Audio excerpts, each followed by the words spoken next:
Welcome in to the 112th edition of the Jazz Flute miniseries. I'm Joan Schubert.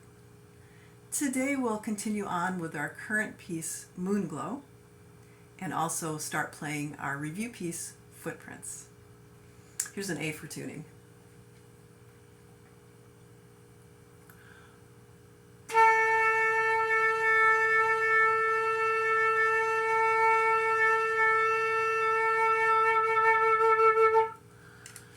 So we're going to play through Moonglow kind of medium slow right now. We've learned all the notes and the sections. We'll do our A section, then the written out repeat where we'll take the notes up an octave, get into the bridge, and then end up with that head or A section again at the end in the low register. I'll count to 2 and we'll take off on the and of 2. 1, 2.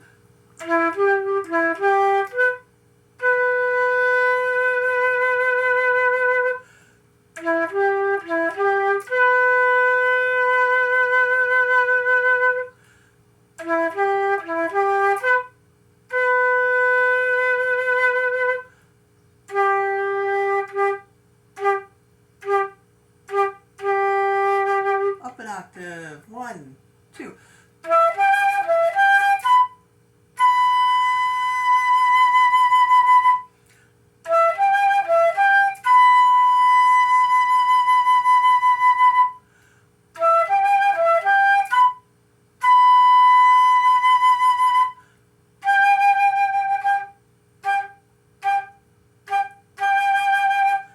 This is the chorus or the bridge starting on the 5-beat D.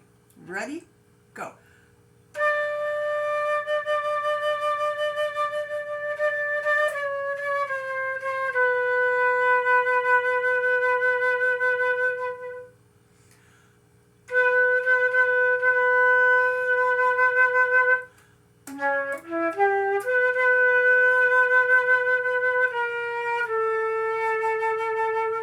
A section again, low register, 1, 2.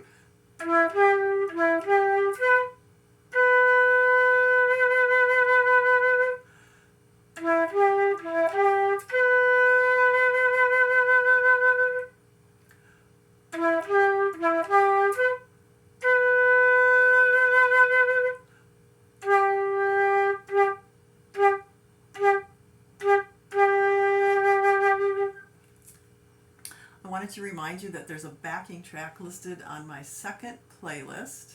Scroll down and you'll see it.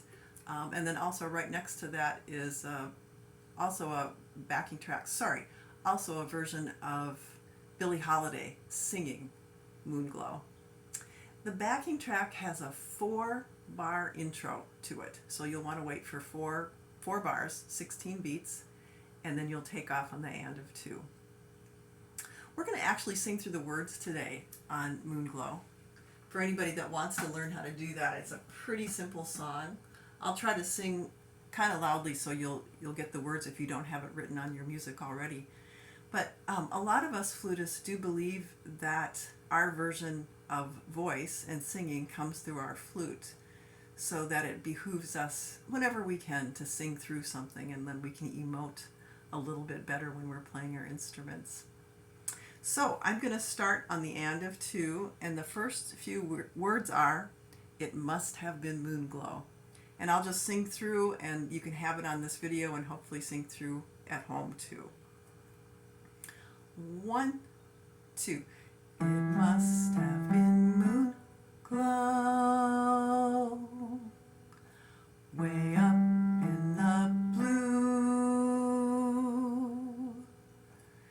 It must have been Moonglow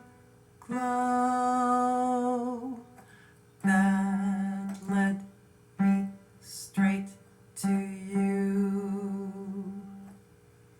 I still hear you saying, "Dear one, hold me fast."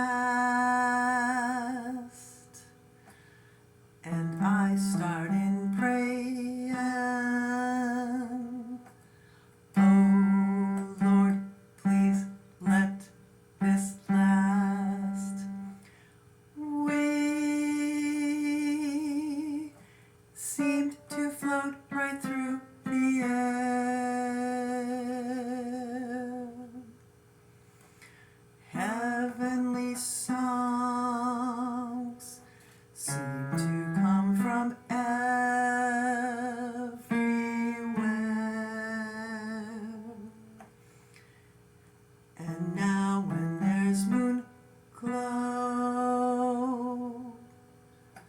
way up in the blue.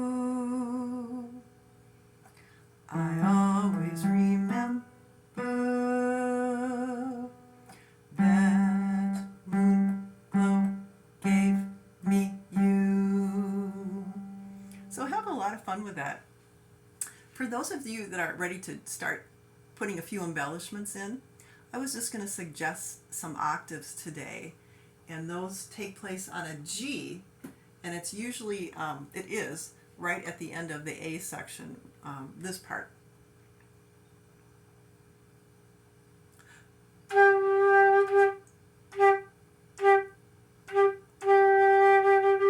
If you want to spice that up a little bit, you can do whatever version of octaves that you want. I like to do something like this.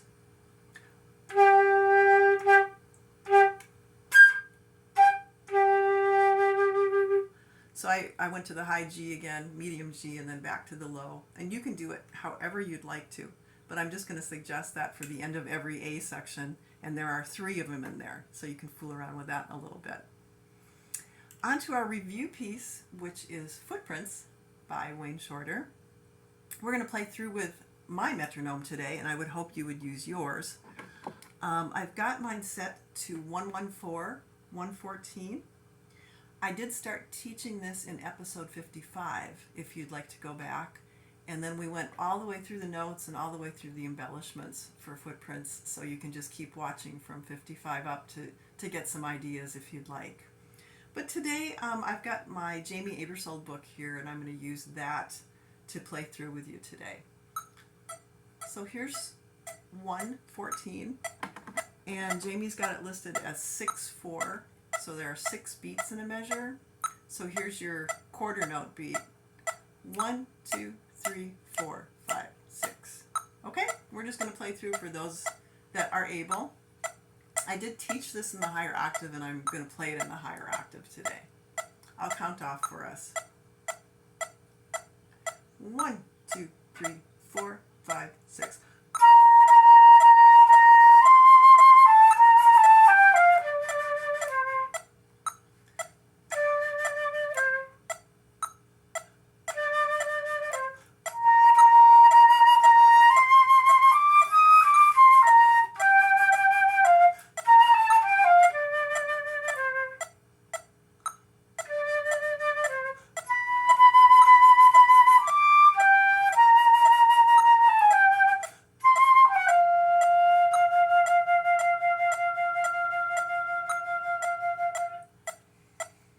For those sage old students that have played this a lot, if you'd like to go ahead and review with the Abersold CD, it goes at a pretty good clip, and you also could start adding those embellishments. Thanks for watching.